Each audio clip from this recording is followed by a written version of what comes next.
नमस्कार। आज के इस इवनिंग सेशन में हम बेस मेटल का आउटलुक देखेंगे।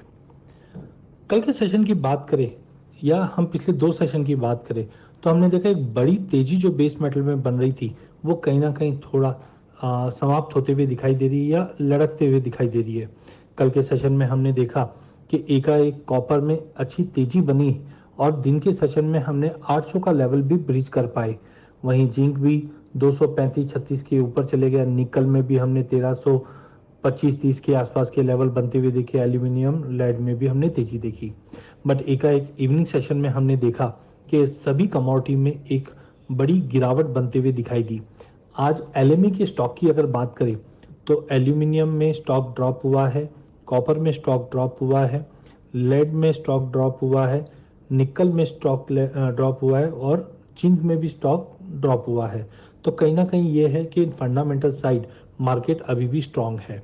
आज सेकेंड हाफ ट्रेड करेगा। आज के सेकेंड हाफ में यूएस साइड से अनएम्प्लॉयमेंट क्लेम का डेटा रहेगा। यूएस से ही कोर पीपीआई और पीपीआई का डेटा भी रहना है। बट कल हमने देखा कि मार्केट हायर लेवल से बिल्कुल एक साथ ही गिरावट पूरे कमोडिटी मार्केट में आता हुआ दिखाई दिया। सबसे पहले अगर बेस मेटल की बात करें तो बेस मेटल में हमने देखा कि चाइना से जो इवनिंग डेटा रिलीज हुआ था टीएसएफ का, टोटल सोशल फाइनेंसिंग का, यहाँ पे हमने देखा कि ये डेटा के अंदर एक ड्रॉप आता हुआ दिखाई दिया जिसकी वजह से थोड़ा सेंटिमेंट खराब हुआ। साथ में चिली से एक अपडेट आया है कि जो माइंस है वो अब कमेंसमेंट कर पा रहे हैं जिसकी वजह से भी थोड़ा प्रेशर था। और सबसे इंपॉर्टेंट था मार्जिन। हमने देखा कि एलएमई के ऊपर जिस तरह से प्राइजेस में बड़ी तेजी आई थी, यहाँ पे हमने इनिशियल मार्जिन रिक्वायरमेंट में बढ़ोतरी होती हुई देखी जिसके चलते पूरे बेस मेटल में हमने गिरावट आती हुई देखी। बट एक चीज आप ये भी समझ के चलिए, पिछले 15 दिन के अंदर कॉपर में हमने 680 से ऑलमोस्ट 800 के ऊपर के भाव जाते हुए देखे हैं।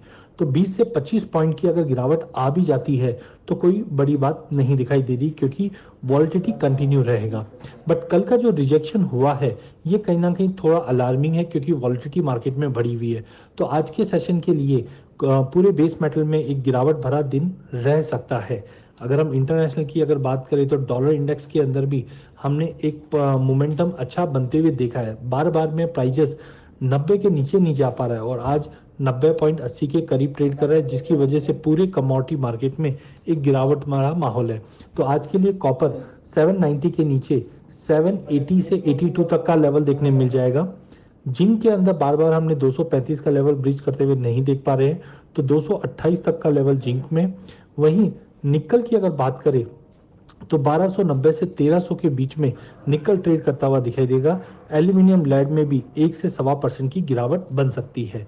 बट ध्यान रखिए, मार्केट गैप डाउन ओपनिंग होने की उम्मीद है। अगर प्राइजेस ज़्यादा गैप डाउन होता है तो लोअर लेवल पे शॉर्ट ना कीजिए।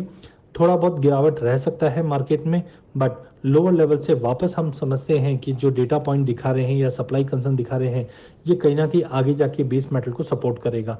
तो एज ऑफ नाउ अगले 2 सेशन के लिए हो सकता है बेस मेटल में दबाव है, जहां पे 780 तक के लेवल हम कॉपर में देख पाएंगे, 228 तक के लेवल हम जिंक में, निकल 1290 तक का लेवल, लेड और एल्यूमिनियम में भी 1.5 से 2% की गिरावट देखने मिल जाएगी।